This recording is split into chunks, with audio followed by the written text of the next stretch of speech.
5 verses,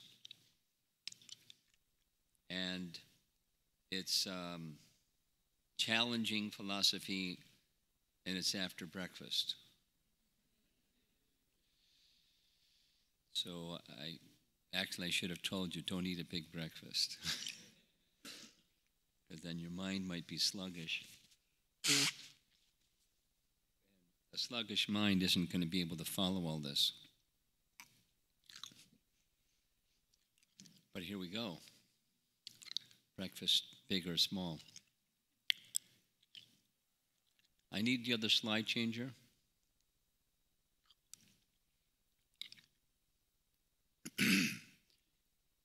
We heard Prahlada Maharaj touch on the Achintya Bheda Bheda Tattva philosophy. This is, again, it's Jiva Goswami's terminology. Oh, here. Thank you. Describing what Chaitanya Mahaprabhu taught, and what Chaitanya Mahaprabhu taught is Srimad Bhagavatam, and Srimad Bhagavatam and Mahaprabhu's philosophy are the same, so it's in Srimad Bhagavatam. And Srimad Bhagavatam is the graduate study of Bhagavad Gita, so it's in Bhagavad Gita. Achintya Bheda Bheda Tattva. So the relationship of all things with Krishna is everything comes from Krishna. And in that sense, there's a relationship of oneness of all things with Krishna. And Krishna being the source and things being emanations from the source, there's difference, which includes everything. It includes even the expansions of Krishna are one with and different from Krishna.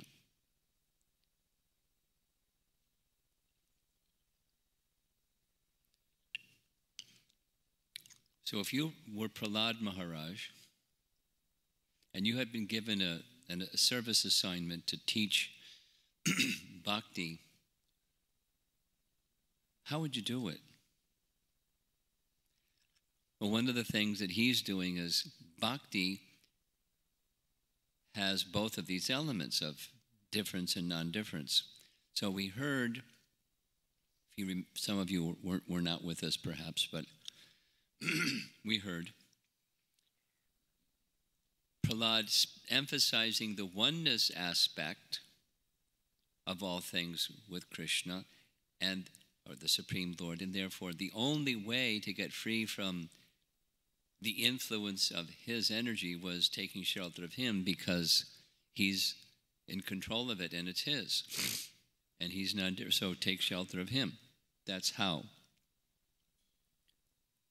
And then he touched on a difference aspect. So rather than review all of that, this is a very substantial section philosophically.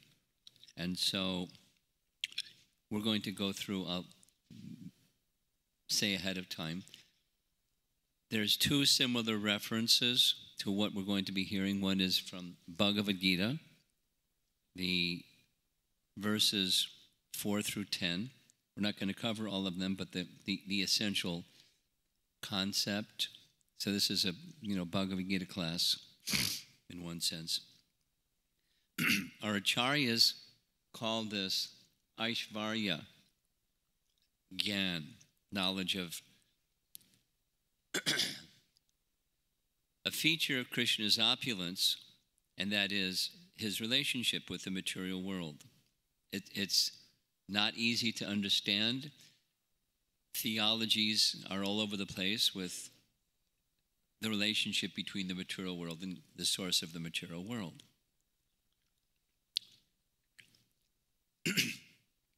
In Bhagavad Gita, in these verses, Krishna doesn't make it easy. It's puzzling. First he says, all beings are in me. The first of those verses. And then he says, everything that is created does not rest in me. Contradiction, right? So, how does this work? It's a seeming paradox. Well, one of the many ways that our acharyas have explained this is this non-difference and difference have some function. The difference function, just like Prahlada spoke about earlier in his prayers, it awakens or facilitates, it nourishes the mood of service, because God is very great and we're very small. Therefore, we should serve him. The dasya feature of awe and reverence is enhanced by this difference aspect. But Chaitanya Mahaprabhu's teaching is there's greater intimacy than awe and veneration, and for that intimacy or closer feeling of love, this abheda feature. It's Mahaprabhu's teaching, or the teaching of the love of the residents of Vrindavan for Krishna, has both oneness and difference. So here's Bhagavad Gita chapter 9. This Aishvarya Gyan stimulates reverence and devotion. We want to serve him when there's proper faith. So here's the verse, Mayata tamidam sarvam jagat avyaktamurtina matstani sarvabhutani. Krishna's saying, by me, in my unmanifested form,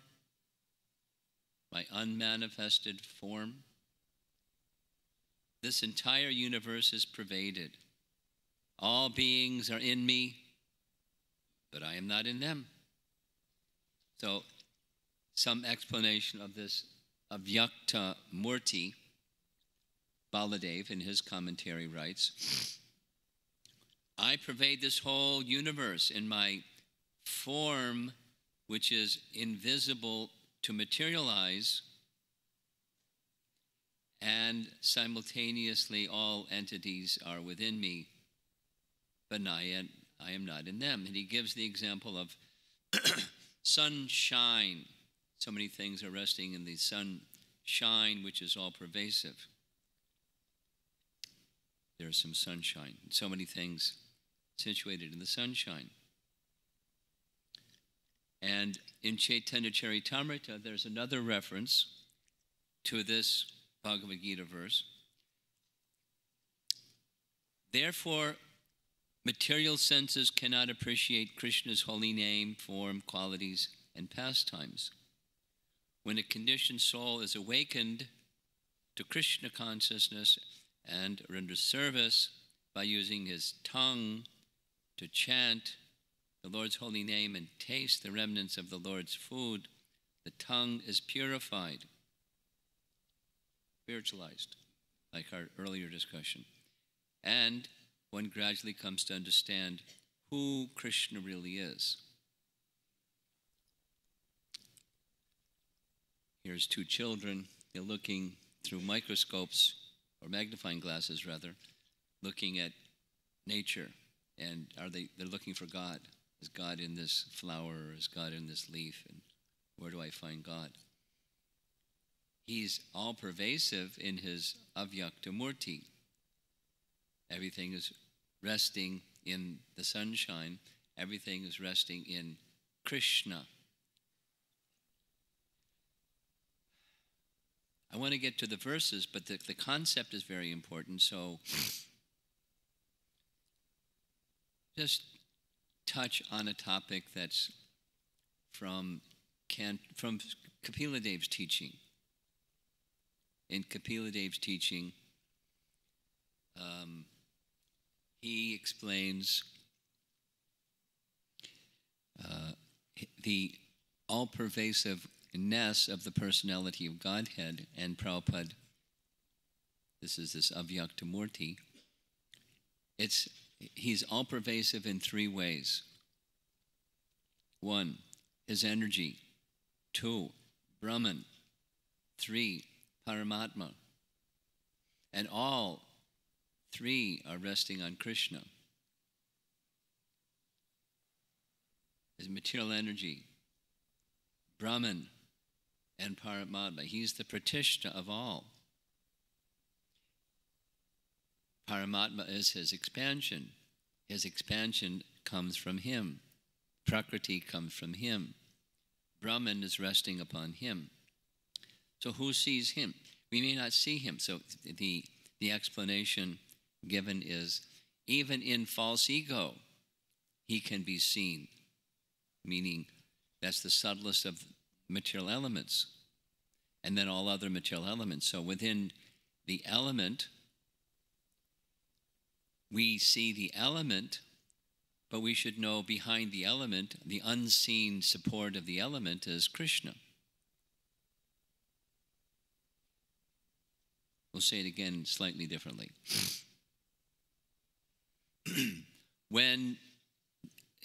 Because in this section that we're covering today, the process of creation, there's 3 verses and then it continues on this evening.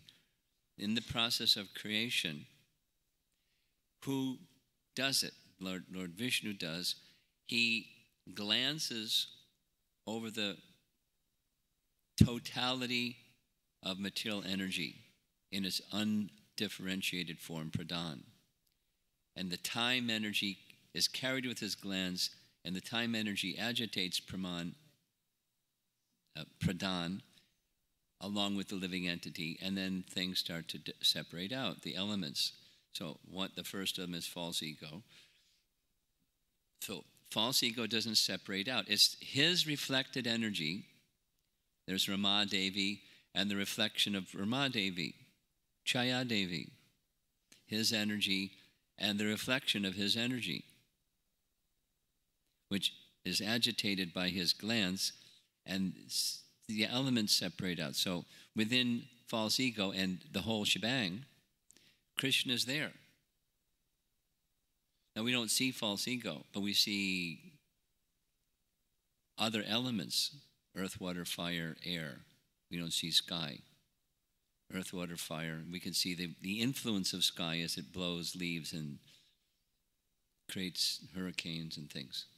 It moves water and moves clouds, and we can see the influence of the air by the movements of clouds. Anyway, we can see the presence of Krishna within everything. His Avyaktamurti is all pervasive.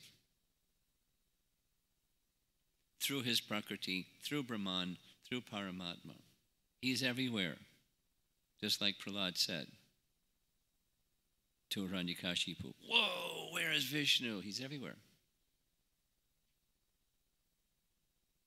And in 3 ways he's everywhere, as mentioned. So we can see Krishna everywhere if we have the eyes to see. And for those who have become very elevated to the stage of prema, they can see the form of Shyamsundara everywhere. Wonder what that's like. We'll find out, right? Hopefully we'll find out. To come to the stage of prema. So, back to, it's this Achincha Beta Beta Tattva. Everything is within Krishna and everything is not within Krishna.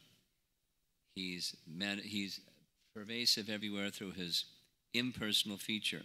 So, commentary explains, greedy people see money or potential for money everywhere. And devotees, because of their attachment for Krishna, they see Krishna everywhere. You see what you're attached to. Even though there's no money, you see the money, the potential there. So, Krishna says, behold my mystic opulence. Matstani, nacha matstani bhutani. First he says matstani, then na cha matstani bhutani. Everything that is created does not rest in me. Behold my mystic opulence. There's his mystic opulence. There's what Brahma saw. There's Krishna, and each of the cowherd boys, there's having his lunch, and calves, and simultaneously not, the boys disappear and the Vishnu forms are seen. Simultaneously both. That's Krishna's mystic opulence. What's the limit? No limit. Although I am the maintainer of all living entities, and although I am everywhere, I'm not part of this cosmic manifestation. For myself is the very source of creation. There's Krishna's self. And through the agency of his expansions, Vishnu Tattva expansions, the Purusha avatars, the universe has come into being. He's the source, but he's not present in that which comes from the source. He is and he is not. He is and he is not. Because the not part is he's the source. That's the beta part. That's the Bhagavan feature. Prabhupada explains. When we hear that everything is resting upon Krishna, we should not imagine him to be something like Atlas in Greek mythology, holding the globe on his shoulders and looking very tired. Doesn't look so tired. He looks pretty strong, though. But he's standing on a mountain peak that's a little risky. Krishna is aloof from this material creation, the Krishna that we saw beyond the cloud of the material energy. Simply by his supreme will, everything is carried out perfectly by his inconceivable energies. He is different from this material creation, manifestation, yet he is also personally present. How? By his expansion, he's personally present. This is his mystic power. And the living beings are not in me. See my inconceivable power. I maintain them. This is commentary. Baladev. I maintain them and protect them, but I am not in them. My mind maintains and protects them. We'll see. He does the word for word. Yoga. Baladev again. Yoga is defined as, quote, the means by which something very difficult is accomplished, yujate. That's the Sanskrit word from which yoga has come. Yoga thus refers here to the Lord's form endowed with inconceivable Shakti, whose quality is that his every desire is fulfilled without effort. What does he do? He desires, no effort. And Satya Sankalpa Shakti means his intention. His intention is reality. The same term, Satya Sankalpa, you'll see this again in a moment, but Vishwanath Chakrabarti Thakur, when describing the Damodar Leela, we were all observing the Damodar month and the Damodar song, and Mother Jasoda is trying to bind Krishna with rope, and it's 2 inches too short. More rope, it's 2 inches too short. More rope, it's 2 inches too short. Vishwanath says it's because Krishna was exercising his Satya Sankalpa Shakti. And nothing transgresses that because he wants, and that's it. He wanted to go get some more butter and yogurt. He didn't want to be bound. Satya Sankalpa Shakti. Forget it, Mother Jasoda. Ain't going to happen. But her bhakti was so strong in parental affection, I can't let my son just go stealing.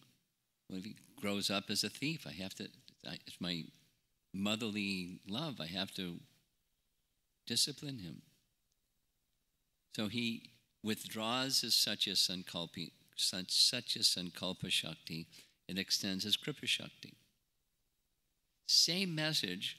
What entitles one to Kripa, to mercy, it's your devotion. And it may not be, you snap your fingers and say, Krishna, I got devotion, so please jump. It's not going to be like that. Shouldn't be like that. But it's his will, sankalpa. We know this from our japa retreats. Sankalpa means intention. Satya sankalpa is his intention, and his intention is satya. It's truth. That's all. That's all he does. He just has some kalpa. Supposing, we had that capacity. I'd like to become a pure devotee. Satya Sankalpa Shakti. Boom, we're pure devotee. We require mercy. Krishna's mercy. We make some endeavor, but we require Krishna's mercy. So here's Baladev's explanation. I maintain and protect all beings, from the verse, Bhuta, Brit. But I have no contact with them at all.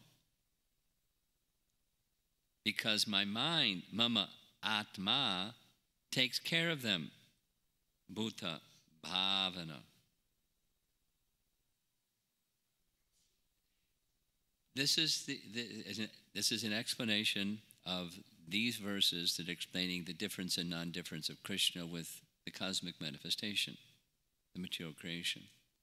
He's non-different and different. It goes directly into what Prahlada is going to say. You'll see. I maintain and protect them by my extraordinary yoga. Remember that definition of what yoga means. That which is not easily accomplished, yujate. By my Satya Sankalpa Shakti. I do not have to act with my body to do this. By the command of that, this is now a confirmation from the Upanishads. By the command of that imperishable Lord Ogargi, sun and moon remain in their positions. By the command of that imperishable Lord Ogargi, heaven and earth remain in their positions. And for that matter, they are withdrawn as well. Okay, here comes Krishna's plan. Whoa. Krishna's determination is itself actual fact. This is Bhagavad Gita purport. Krishna's determination, Satya Sankalpa Shakti, right? Krishna's determination is Satya. It's itself actual fact. We're different. We don't have it. We may think of doing something, but there are so many impediments, and sometimes it's not possible to do as we like. But when Krishna wants to do something, simply by his willing, everything is performed so perfectly that one cannot imagine how it is being done. And so you come up with all kinds of other ideas, if you're a scientist especially. Chance. Big Bang. Let's try another one.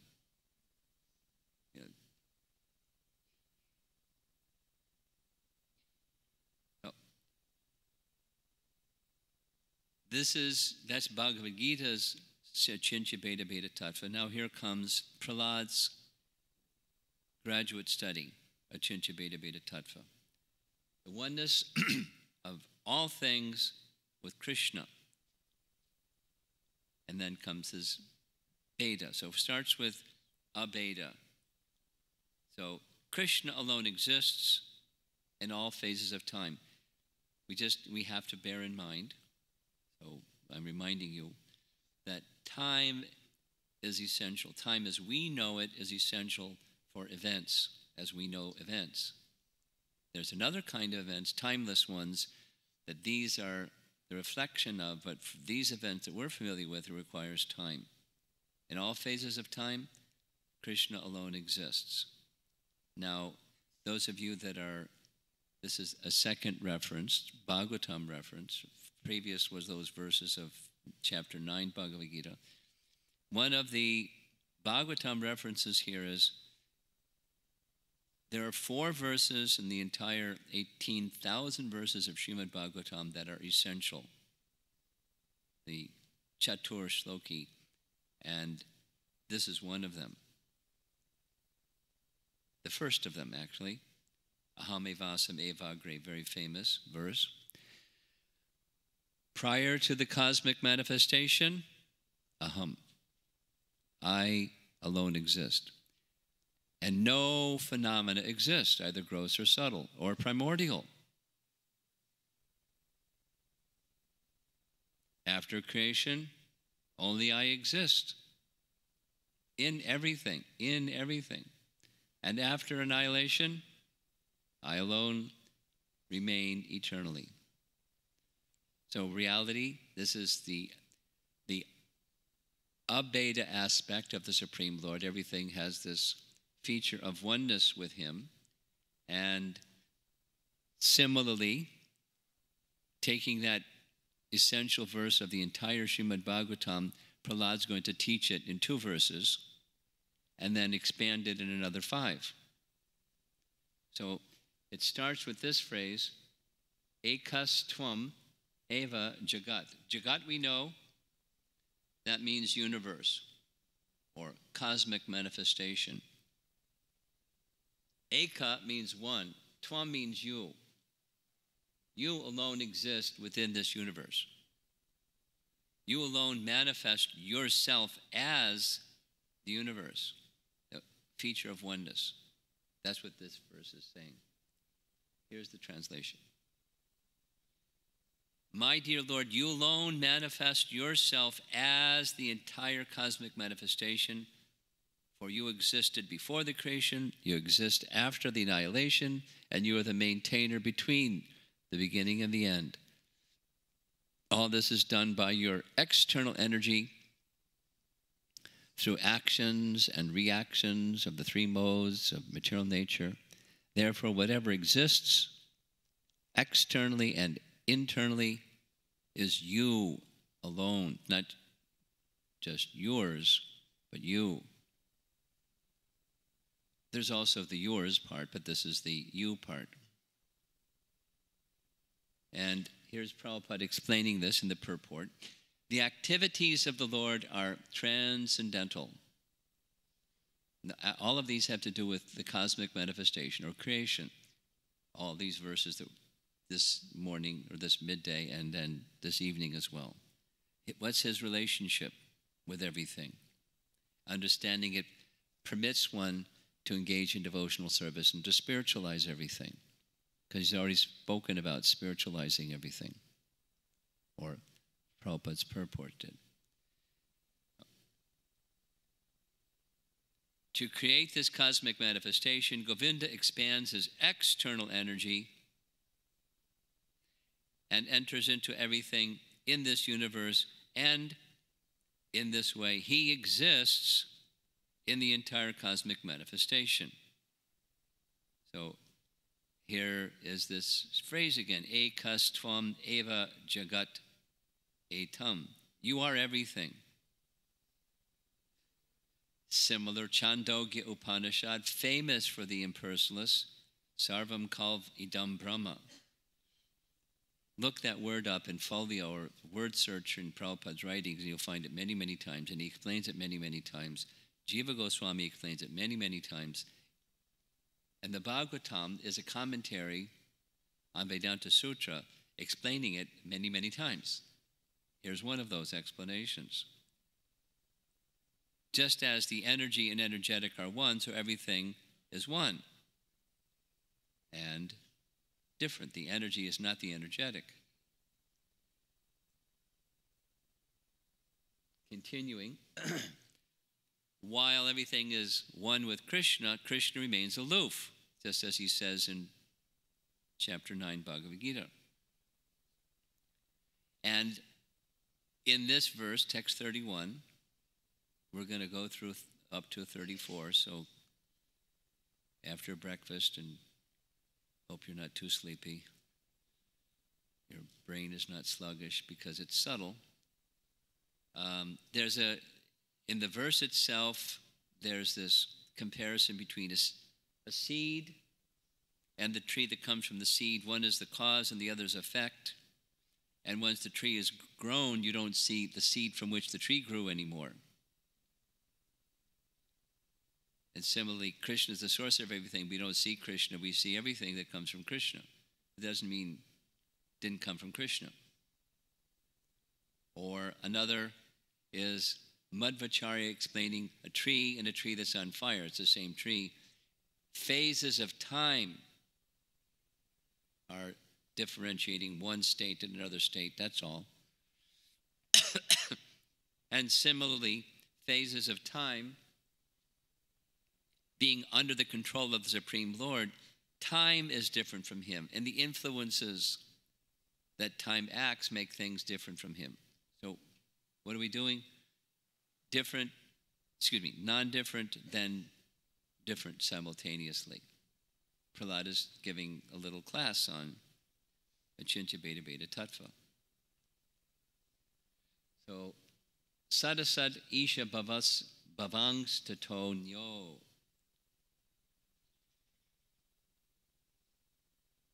My dear Lord, O Supreme Personality of Godhead, the entire cosmic manifestation is caused by you, and the cosmic manifestation is an effect of your energy. So there's a difference, cause and effect. Source of energy is in the energy. Although the cosmic manifestation is but you alone, you keep yourself aloof from it. Right? Chapter 9, Bhagavad Gita. The conception of mine and yours that was very dear to Hiranyakashipu is certainly a type of illusion, because everything is an emanation from you and therefore is not different from you. Indeed, the cosmic manifestation is non-different from you, and the annihilation is also caused by you. The illustration to the right is Mother Jasoda looking within the mouth of Krishna to see if he's eaten dirt, because Balaram and the other cowherd boys accused him of having eaten dirt, and Mother Jasoda was concerned. Krishna crossed his arms across his chest and said, "They're liars. I haven't eaten dirt." And they're saying, "He's eaten dirt." Mother Jasoda said, "Well, if you haven't eaten dirt, then open your mouth. I want to see." You know, it's a good mother tactic. So she looks inside his mouth, and what she see? She doesn't see dirt. She sees everything, because everything is within Krishna. Everything is within Krishna. And it can be manifest externally, or it can be internally, or simultaneously both. For him, it's not a problem, because everything is within Krishna.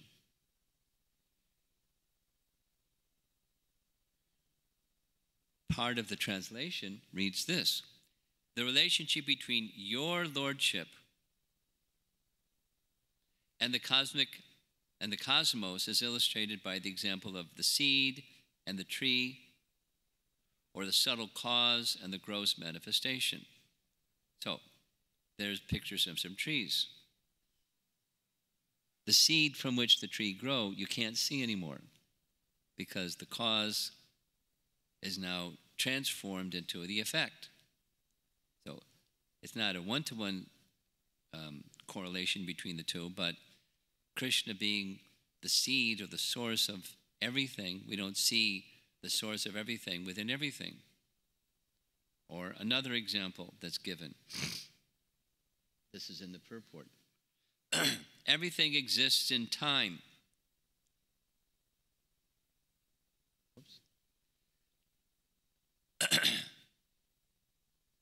And the three phases of time, past, present, future, is time. It's one. Every day, the time factor is experienced as morning, noon, and evening, and everything taken together is one. the day or time. Continues in the purport. Similarly, everything passes through time's phases of past, present, and future, yet the Lord is always the same. This is a difference feature. He is Nitya Shashvata, a phrase from Bhagavad Gita. Eternal, permanent. So, phases of time change the cosmic manifestation, which is not different than the Lord and is different from the Lord, because it's influenced by the phases of time, which is His energy.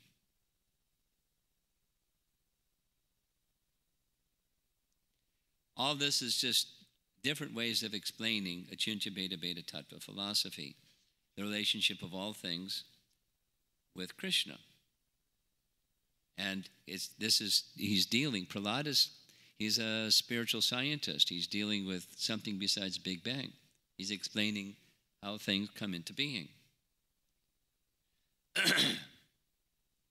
So, Baladev Vidyabhusan says, Keshava Toya Jagat Vichitra. My dear Lord, your creation is full of varieties.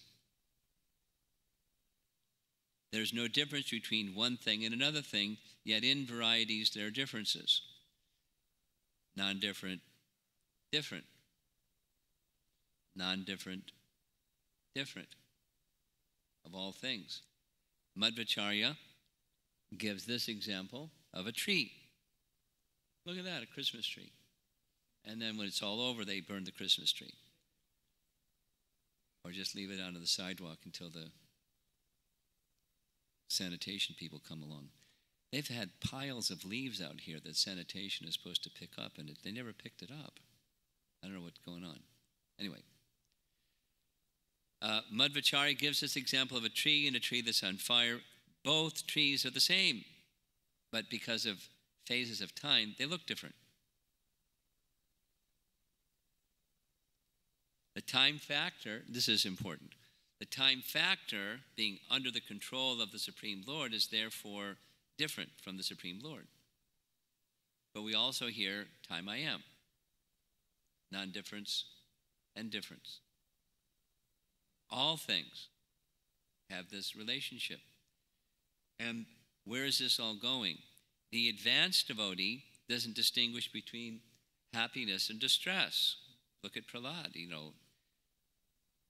He doesn't see fearful Nrsingadev, and he doesn't see lamenting his father's goner. He understands that, the devotees are happy his father's gone because he was tormenting. In the purport, Prabhupada makes reference to a verse that says the same thing, or similar, and it's from Brahma's Prayers to Krishna, chapter 14 of 10th canto, quoted in the purport here. Special emphasis going to this phrase, Mukti Pade Swadaya Bhak, or if you just stay fixed in devotional service to the Supreme Lord at His lotus feet, you achieve liberation. You literally, you inherit the property of your father.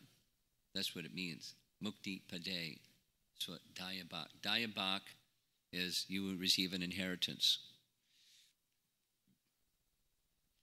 In Vedic culture, when the father has property, he doesn't need to write a will.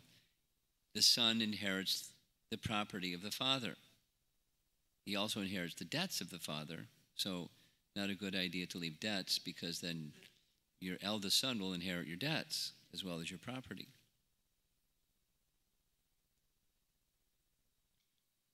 So, who is Brahma's father? Vishnu. So he's saying to Krishna, I just have to stay on this path. Whatever reactions, distress, misery because of my misdeeds, I'll accept it. I'm just going to do one thing. I'm not going to try to counter the misdeeds and the reactions to the misdeeds.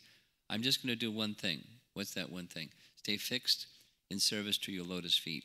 For by so doing, I know that I'll inherit the property of my father. What's that? Spiritual world. I'll go to the kingdom of God. Just stay fixed. We tolerate the reactions of our past misdeeds while not allowing the mind to budge an inch from the lotus feet of the Supreme Lord, meaning being engaged in his loving service. And Prabhupada ends this purport with this explanation.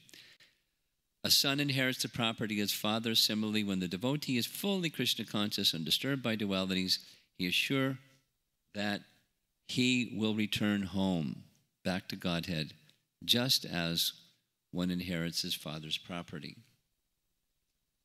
Now, in the West, people can do other things besides this one. They can make a will where their dog gets the property instead of... They do it too. Prabhupada made a remark like that because the Detroit temple previously was owned by Mr. Fisher, famous for Body by Fisher. He was the designer of chassis for the auto industry. But he didn't have a wife and children, but he had a dog. So he willed his estate to his dog. And then the people that are I don't know how long the dog lived, but then when the dog died, then they had to have the liquidation of his estate. So the devotees bought his Fisher mansion because it was previously owned by the dog who died. So that's my understanding of the history. And Prabhupada he didn't say, Mr. Fisher, but he said, some people, they don't take shelter of God, and so they take shelter of dog, and they have such affection for the dog, they will their property to their dog. Anyway, Hare Krishna. Everything is one, the Supreme Lord, yet everything is separate from the Lord. This is the understanding of oneness and difference, which Prahlada is teaching in the form of prayers. So that's the introduction to the Chinta Beta Beta Tattva philosophy. But it's fasten your seatbelt because it's going further into the process of creation. We heard about the time energy of the Lord agitates pradhan and things separate out, and that energy is his energy. The time energy is his energy. There's this non-difference and difference simultaneously. Like the seed and the tree, like the tree and the tree that's on fire. So, because the phases of time, past, present, and future, are under the Lord's control, time energy is different than him. So now we're going to go to Yoga Nidra. Newer devotees may not be familiar with this term. It's the reference of what Lord Vishnu, particularly Mahavishnu, does. Nidra means sleep, but the message is his sleeping is different than our sleeping. We still use the same word, Nidra. Ours is a perverted reflection of his. His is Yoga Nidra, and in that Yoga Nidra, he's enjoying pastimes with his internal potency within. Rama Devi and Vishnu are enjoying pastimes together. That's what Yoga Nidra is. So here's the next verse, 32, again dealing with creation. O my Lord, O Supreme Personality of Godhead, after the annihilation of the creative energy is kept in you, who appear to sleep with half-closed eyes. Actually, however, you do not sleep like an ordinary human being, for you are always in a transcendental stage beyond the creation of the material world, and you always feel transcendental bliss as Karanadakshayi Vishnu, or Mahavishnu. You thus remain in your transcendental status, not touching material objects. Although you appear to sleep, the sleeping is distinct from sleeping in ignorance. It's the difference feature. There's Mahavishnu reclining in the causal ocean. The whole cosmic soup is floating around him. Okay, so text 33. While the cosmic manifestation comes from you, thus is part of you, it's different. This is more emphasis on the difference feature. And again, he's in a short, fast forward compared to Canto 3, which is slow motion. It's describing the steps and stages of creation.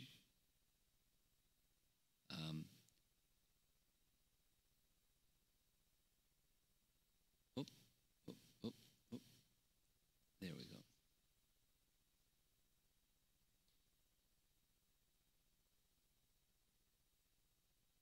Okay. This cosmic manifestation, there's the universes coming out of the body of Mahavishnu. Well, at least the seeds are coming out of his body, and then the elements congeal or cling to those seeds of universes. The cosmic manifestation, the material world, is also your body. Well, the elements have come from him, and the seeds of the universes have come from him, and in that sense, it's his body. But at the same time, this total lump of matter is agitated by your potent energy known as Kala Shakti. So that's Mahavishnu glancing over the material energy, and his glance carries the living entities and the time energy, Kala Shakti, and thus the dormant Prakriti starts to become agitated, and the three modes of material nature become manifested. There's the three modes of material nature overseeing the affairs of Prakriti. And there's a feature of Paramatma who is overseeing the affairs of the modes of nature. You awaken from the bed of Shesha, Ananta. This is now the next Vishnu form, expanded within every universe. Garbhadakshay Vishnu reclines on Ananta Shesha. And from your navel, a small transcendental seed is generated. It is from this seed that the lotus flower of the gigantic universe is manifested, exactly as a banyan tree grows from a small seed. So, conclusion is that both the material world and spiritual world are considered to be the body of the Supreme Lord. We can understand that the material body is caused by the spiritual body, and therefore an expansion of the spiritual body. Thus, when one takes up spiritual activities, one's entire material body is spiritualized. So we were discussing this morning. So the body of the Supreme Lord is the universe, and the body of the Jiva soul is their individual body. And then the Supreme Souls manifest within the individual soul and becomes the knower of all fields of activity. But it's because this body is a manifestation of spirit, then it can become spiritualized. That is to say, it can be engaged in devotional service. Oops. As long as we do not realize this, we live in the material world. But when we are fully Krishna conscious, we live not in the material world, but in the spiritual world. So this place becomes spiritualized. Or it becomes Vaikuntha.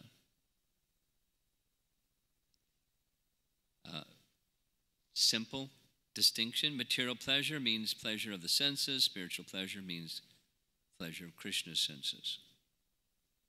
Everything has its purpose for the pleasure of Krishna. That's the spiritual world. That's spiritual consciousness. Everything becomes spiritualized through that consciousness. And the last verse for this midday session, he's carrying on with the process of creation. So it's the glance of Mahavishnu, time energy, things start to separate. Garbhodakshai Vishnu enters within each universe. From his navel comes Lord Brahma. From a lotus flower, atop the lotus flower is Lord Brahma. And he can't find the source of, he's intelligent. So I'm on top of a lotus flower. Lotus flower has a stem. I just follow down the stem and I'll find out where I came from. Very logical. And so he climbs down the lotus stem, but he can't find the source because the explanation given is when a seed fructifies, the original seed cannot be seen. And then there's this other example that Prabhupada gives in the purport, that is, you have cotton, and from cotton you can make a thread, and then you don't see the cotton ball anymore. And then from the thread you can make cloth, and then you don't see the individual thread anymore. Like we're, seated on some thing with threads. There's threads, but you don't see the threads. And it's made of whatever it's made of. You don't see the thing that it's made of. You see the cloth. Although there's thread. And then there's the source of the thread, whatever the material is. So here's the verse, final verse for this session, showing an acorn and an oak tree in the back. Here's the translation. From that great lotus flower, Brahma was generated. But Brahma certainly could see nothing but the lotus. Therefore, thinking you to be outside, Lord Brahma dove into the water and attempted to find the source of the lotus for 100 years. Now, normally here he did meditation for that duration, but now he's saying he searched for that duration. But he could find no trace of you. For when a seed fructifies, the original seed cannot be seen. There's original seed, and there's the tree. There's the tree. Where's the original seed? So Prabhupada explains in the purport, when cotton is transformed into thread, the cotton is no longer visible. When the thread is woven into cloth, the thread is no longer visible. To be continued. So this is, it's a lesson in creation in one sense, but it's a kind of fast-forward explanation compared to Canto 3 of the process of creation. Now, the Bible just makes it really simple. God said, let there be such and such, and there was, and it was good. That's really fast-forward.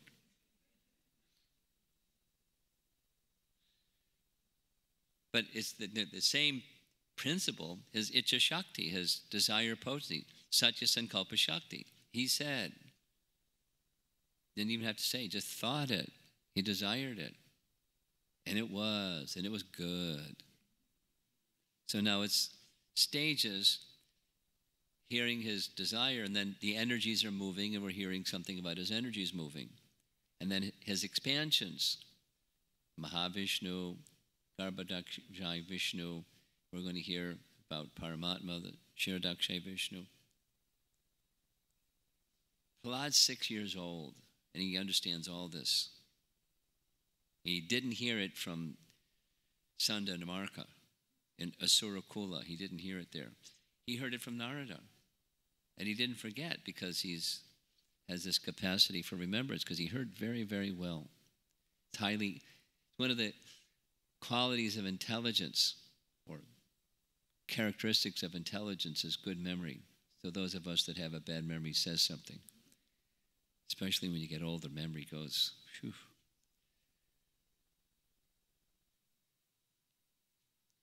But he's remembering and he's offering prayers according to what he heard from Narada.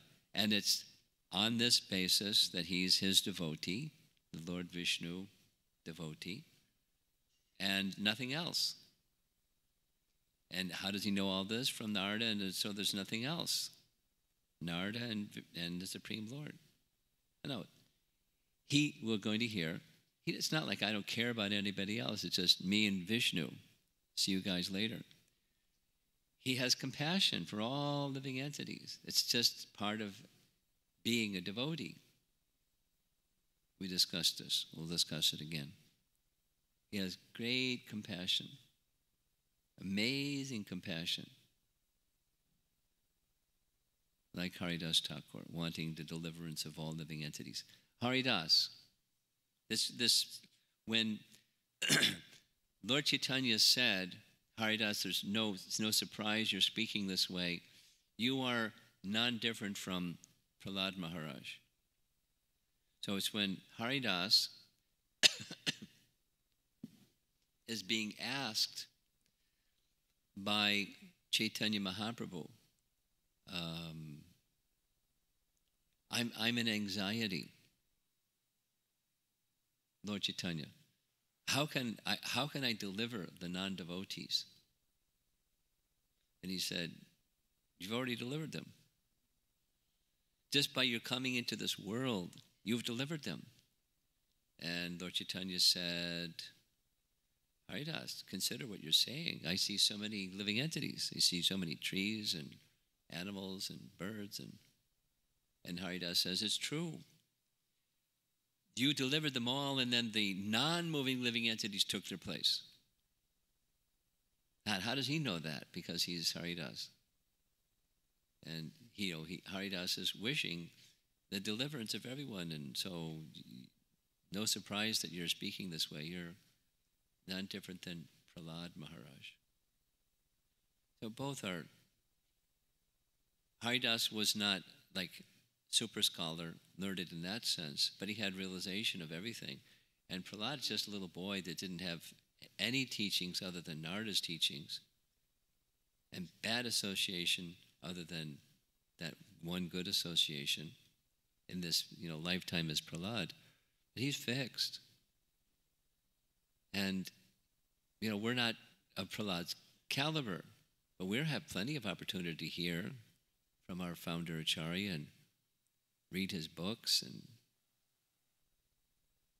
we're covered, and we're lazy, and we're unfortunate. We're products of Kali Yuga, but there's hope, and that hope is the merciful nature of Chaitanya Mahaprabhu and his Sankirtan movement and his wonderful representatives in the process of purification. That's custom made for Kali Yuga folks like us, regardless of our birth, regardless of our education, regardless of our socio-economic condition or any other thing. No material, it's Prahlada's example, no material qualification. And conversely, no material disqualification. So what's the requirement? Just be in the right place in the right time, and some mercy falls on your head. And you say, thank you.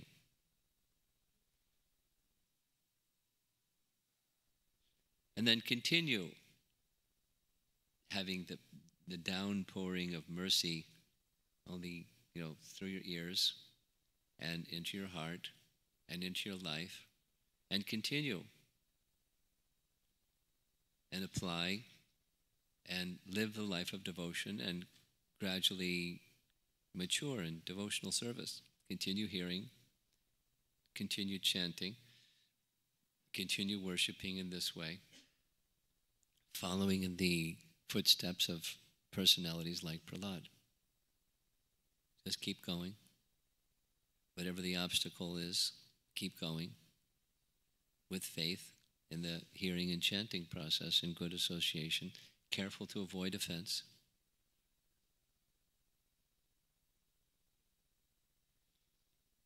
And the ocean of devotional service is awaiting us. So any comments or questions? Do we have the microphone? Oh, you have the microphone. Okay. Well, I saw that hand first, so if we go to that hand first, then we'll come over here.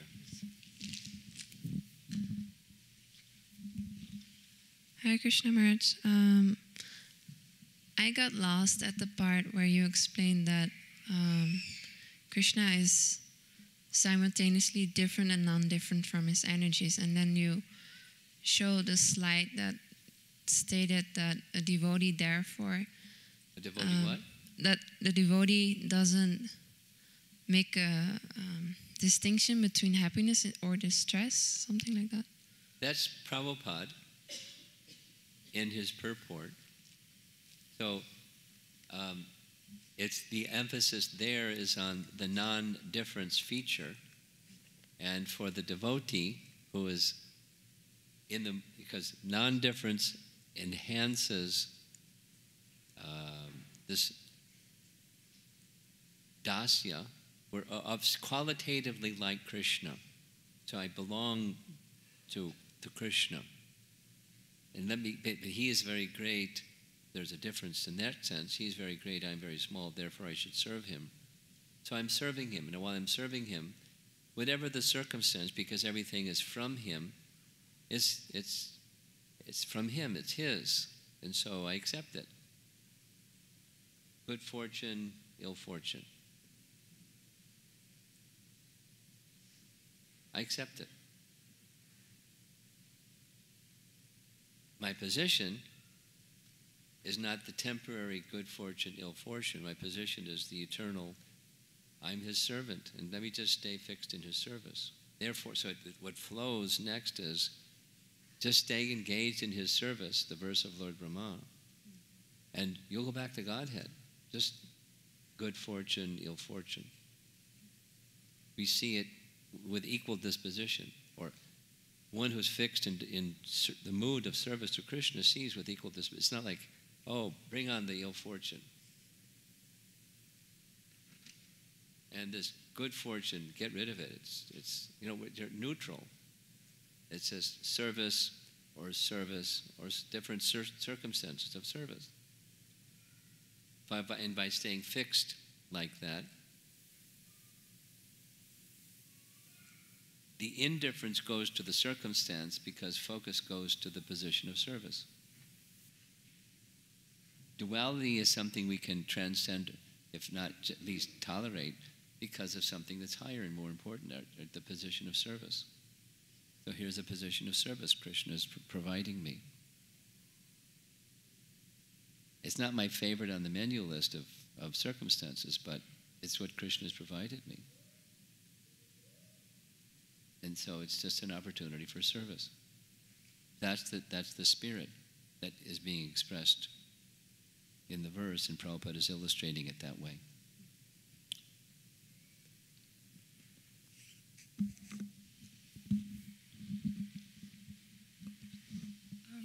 Guru Maharaj, my question is from last night class about this point about the fulcrum of the mind. And this question is about dealing with the deceptive mind. Dealing with? Deceptive mind. Defective mind? No, deception. Insufficient mind. Deception. Deception mind. Yeah. Okay. So I was just, I was referring to the picture of Picasso, that image of mind being the best friend or the worst enemy. Yeah. And then one of the thing is that there's one of the functioning of the material mind is that there is a negative bias, and there is this thing of that actually the deceptive mind is more convincible and more believable. The deceptive mind is more convincible and more believable. It's just that because of the material conditioning, we are more. Okay. We relate more to that than to the friend aspect. Well, we're habituated to it. We've been hanging out too long with the deceptive mind. Yeah. And also, like that image of that picture, it's not black and white. In fact, the deceptive is sometimes it's so subtle that it feels more white than black. Yeah. So my question is that how do we recognize the deception at a very early stage or at the thought level? This is really subtle.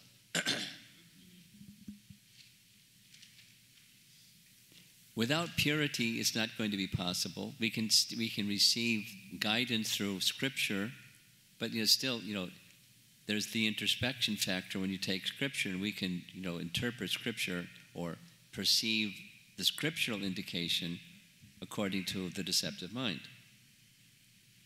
Not only we can, commonly we do. We're accustomed to it. I mean, what else can you do? There's filters, the modes of nature that are served like filters of light or truth, and it comes in however it comes in. So, therefore, as you were sharing some while ago, and again here, and I repeated it here, this ongoing series of refinements, so that what that means is, let's assume safely that we're mixed devotees. We're not pure devotees. We're devotees. We're trying. And then that means there's the modes of nature, and the filters of the mind are operating.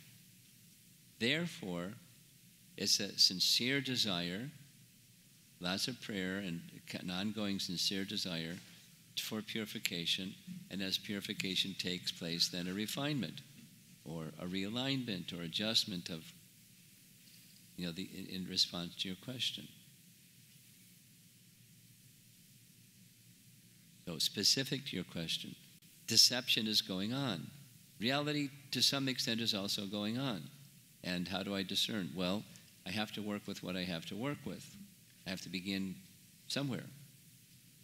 So I begin with what I have to work with, recognizing my own introspection is faulty because I'm a conditioned soul. But I'm not going to stop introspecting because I'm a faulty conditioned soul. I'm going to do it because I'm enjoined to do so, and trying to refine and realign to the light of Krishna, unfiltered, and just continue and continue and continue. Not being overly confident that I got it, and not being, beating yourself up on the other side, saying, oh, I'm this conditioned soul, and I can't get anything right because I'm a conditioned soul. You're stuck. So, with the injunction to do so, become a transparent instrument of Krishna's will, my perception apparatus is defective because, specifically the mind, it reads things wrongly, and etc. When I look inside, I read things wrongly. I have to operate. So I'm operating with imperfect conceptions of things, myself and the world around me and others. That's the reality. Now, the question is, how do I distinguish? Well, as best you can, with the instructions received from those guiding you, with the scriptures, indication from Super Soul, knowing I'm not going to get it 10% correct, and keep moving with faith in the bhakti process, the power of bhakti. When I sincerely apply it, less than perfect it may be, it will carry me.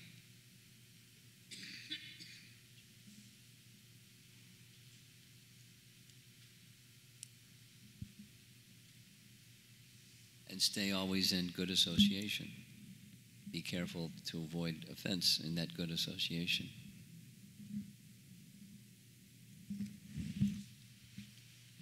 Something over on the men's side.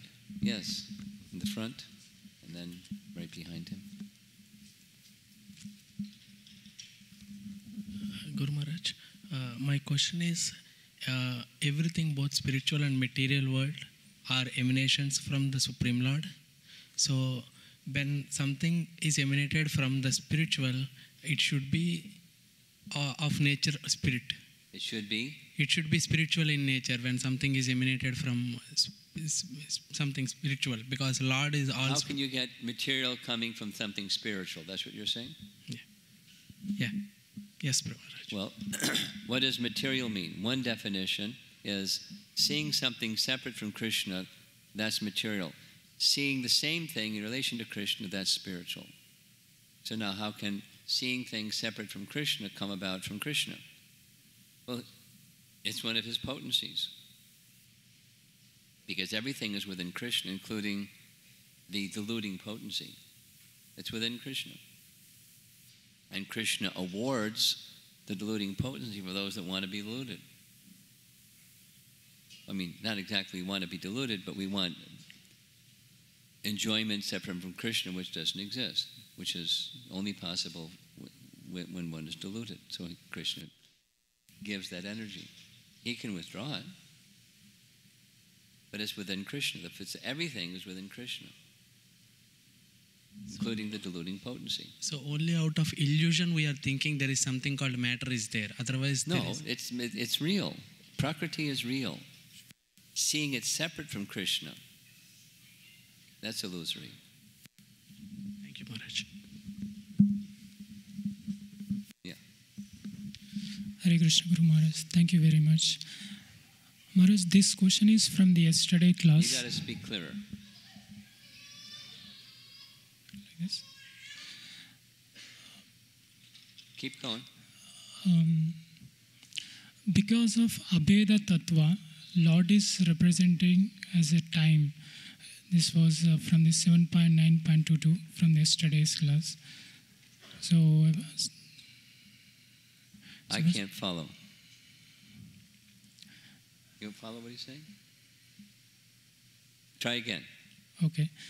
Because of Abheda Tattva. Because of? Abheda Tattva. Which tattva? Abheda Tattva. Abhideya tattva? Abheda Tattva. Achintya Beda Beda tattva?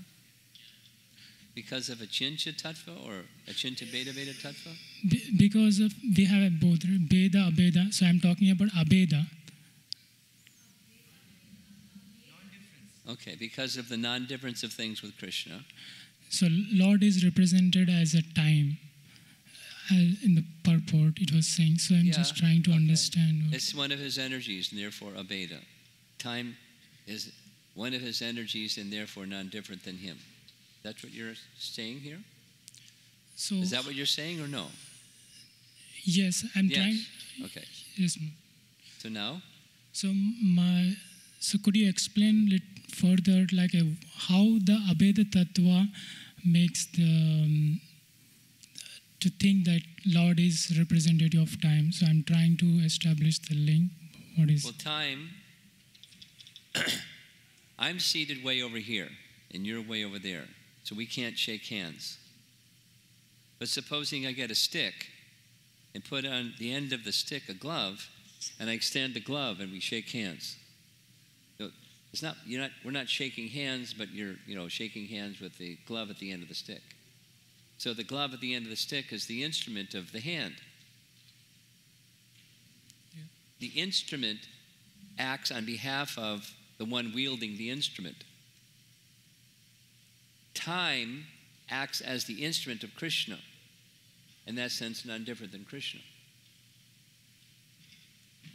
But it's because this is energy under his control, it's different. There's the non-difference, and it brings things about and destroys things, time. It's his energy, and therefore non-different. Time I am, the destroyer of all things, kalos me. But also different. Because the energy, under the control of the energetic, they're not identical 100%. Does that answer your question? You got a little funny thing across your forehead that says it doesn't answer your question. So this answer applies to the even when we are talking about different also, like a Veda also. So but it's simultaneously both. It's not either or. It's simultaneously both. That's the achintya part.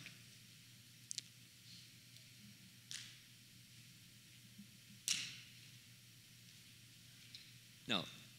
One of the reasons that may be difficult is because it's achintya. Inconceivable. I can mention some other inconceivable things that is spoken about in Scripture, and it's inconceivable because it's inconceivable. Here's one, right from the Upanishad. Bigger than the biggest and smaller than the smallest. Not first big and then small and then, oscillating back and forth, big and small, simultaneously. bigger than the biggest and smaller than the smallest, simultaneously. That's Krishna. Now, how does he do it? Through his potencies. And he expands himself as Mahavishnu. And then expansion, Garbhadakshay Vishnu, Kshirodakshay Vishnu. Within the smallest particle of matter is the atom, and he's smaller than that. And it's the same time. And it's the same Vishnu. Not, different. Same. Simultaneously. Whoa. He's inside everything and outside everything. The word that we were using, paradox or contradiction. There are apparent contradictions within Krishna. And it must be because he's the source of everything. So there's also this and there's also that because he's the source of everything. And it's all within him. So now, time, back to your question. It's his energy. So it's none different than him. It doesn't exist apart from him. It's none different than him. But it's different than him in the sense that it's the energy, he's the energetic, he's the controller, it's controlled. So it's different. None different than different. Same time. It's a contradiction. Krishna is the, what's the word? Within Krishna is the resolution of all contradictions. It's in Kunti's prayers too. So don't use that binary processor, the mind, to sort it out. Because it's either a 1 or a 0. It can't be a 1 and a 0. But for Krishna, it can be a 1 and a 0 at the same time. And it's not like, okay, I'll try to find that in between. It's both at the same time.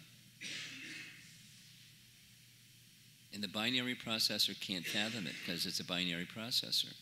But it can be understood with spiritual intelligence. Where do we get that? What, Kmart or Target or, who has that for sale? It comes from Krishna. Dadami buddhi yogam tam. It requires spiritual intelligence beyond the binary processor of the material mind to understand the inconceivable features of the Supreme. Prabhupada said it in a really simple, he always had a way of saying things that are like really high in really simple ways. He said a sign of intelligence is to be able to hold within the intelligence two contradictory things at the same time.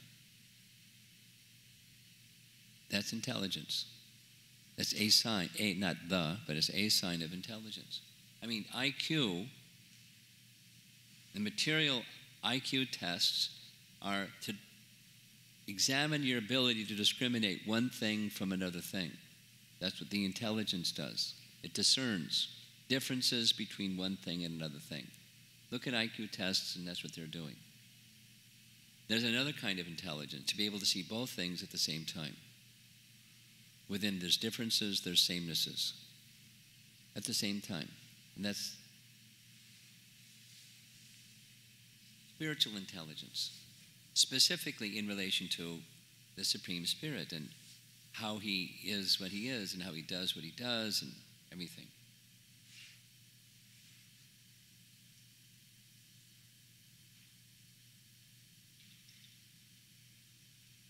Okay? Just let go of the binary processor approach and try a different one. Put it on hold over there. We use our mind for some useful things. Not for this thing. Not the material mind. It'll bounce. Won't go in. You have to use a different approach. Hearing and activating spiritual acumen, spiritual intelligence. And it may take a while to activate spiritual intelligence, but Krishna will give it if he sees Tesham satati yuktanam bhajatam priti purvakam. Dadami buddhi, dadami, he gives it. Buddhi yogam tam. And the purpose of that, yena mam upayantite, to come to me.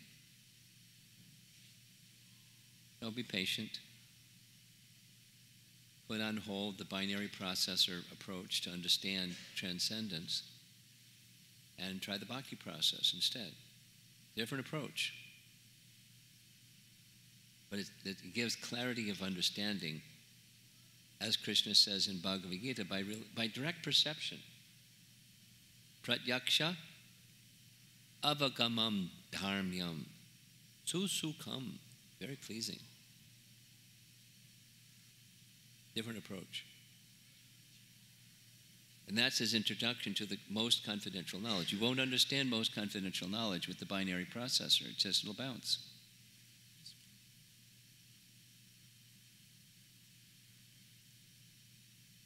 And we saw some verses from chapter 9. After Krishna says, you're not going to understand it that way, then he goes right ahead and says things that the binary processor isn't going to understand. It has to be understood in a different way.